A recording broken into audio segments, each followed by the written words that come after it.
Hezekiah sent word to all Israel and Judah and also wrote letters to Ephraim and Manasseh, inviting them to come to the temple of the Lord in Jerusalem and celebrate the Passover to the Lord, the God of Israel.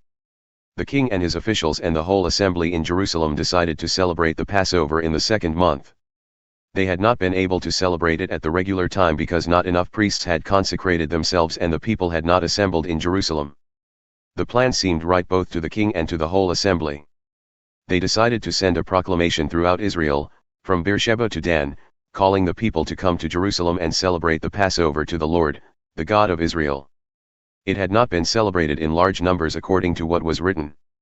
At the king's command, couriers went throughout Israel and Judah with letters from the king and from his officials, which read, "People of Israel, return to the Lord, the God of Abraham, Isaac, and Israel, that he may return to you who are left, who have escaped from the hand of the kings of Assyria. Do not be like your parents and your fellow Israelites, who were unfaithful to the Lord, the God of their ancestors, so that he made them an object of horror, as you see. Do not be stiff-necked, as your ancestors were, submit to the Lord. Come to his sanctuary, which he has consecrated forever. Serve the Lord your God, so that his fierce anger will turn away from you.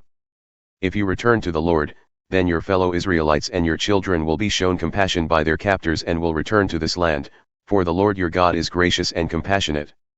He will not turn his face from you if you return to him."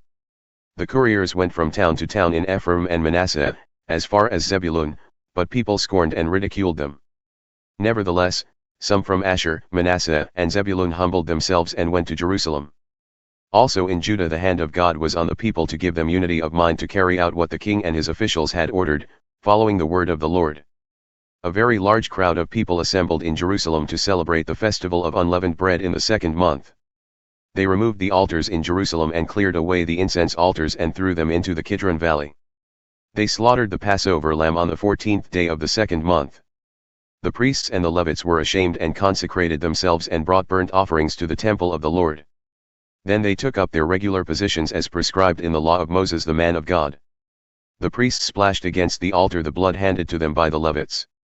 Since many in the crowd had not consecrated themselves, the Levites had to kill the Passover lambs for all those who were not ceremonially clean and could not consecrate their lambs to the Lord. Although most of the many people who came from Ephraim, Manasseh, Issachar, and Zebulun had not purified themselves, yet they ate the Passover, contrary to what was written. But Hezekiah prayed for them, saying, "May the Lord, who is good, pardon everyone who sets their heart on seeking God, the Lord, the God of their ancestors, even if they are not clean according to the rules of the sanctuary." And the Lord heard Hezekiah and healed the people. The Israelites who were present in Jerusalem celebrated the Festival of Unleavened Bread for 7 days with great rejoicing, while the Levites and priests praised the Lord every day with resounding instruments dedicated to the Lord. Hezekiah spoke encouragingly to all the Levites, who showed good understanding of the service of the Lord. For the 7 days they ate their assigned portion and offered fellowship offerings and praised the Lord, the God of their ancestors.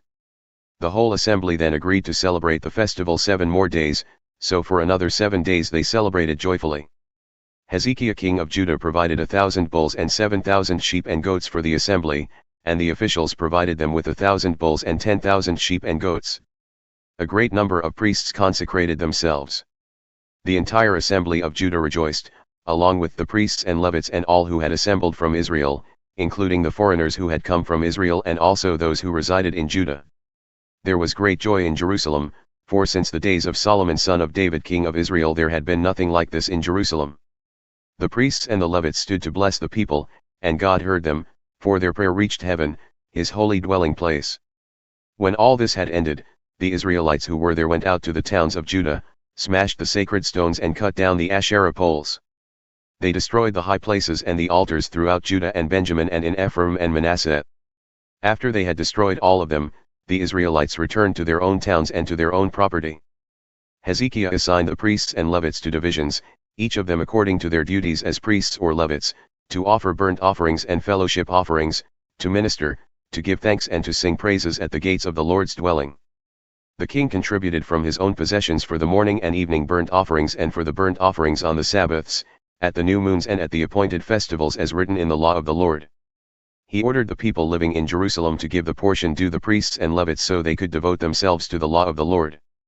As soon as the order went out, the Israelites generously gave the first fruits of their grain, new wine, olive oil, and honey, and all that the fields produced. They brought a great amount, a tithe of everything. The people of Israel and Judah who lived in the towns of Judah also brought a tithe of their herds and flocks and a tithe of the holy things dedicated to the Lord their God, and they piled them in heaps. They began doing this in the 3rd month and finished in the 7th month. When Hezekiah and his officials came and saw the heaps, they praised the Lord and blessed his people Israel. Hezekiah asked the priests and Levites about the heaps, and Azariah the chief priest, from the family of Zadok, answered, "Since the people began to bring their contributions to the temple of the Lord, we have had enough to eat and plenty to spare, because the Lord has blessed his people. And this great amount is left over." Hezekiah gave orders to prepare storerooms in the temple of the Lord, and this was done. Then they faithfully brought in the contributions, tithes and dedicated gifts. Conaniah, a Levite, was the overseer in charge of these things, and his brother Shimei was next in rank. Jehiel, Azariah, Nahat, Asahel, Jerimoth, Jozabad, Eliel, Ismachiah, Mahat, and Benaiah were assistants of Conaniah and Shimei his brother.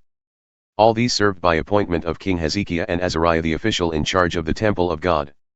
Korah son of Imnah the Levite, keeper of the east gate, was in charge of the freewill offerings given to God, distributing the contributions made to the Lord and also the consecrated gifts. Eden, Miniamin, Shua, Shemaiah, Amariah, and Shechaniah assisted him faithfully in the towns of the priests, distributing to their fellow priests according to their divisions, old and young alike.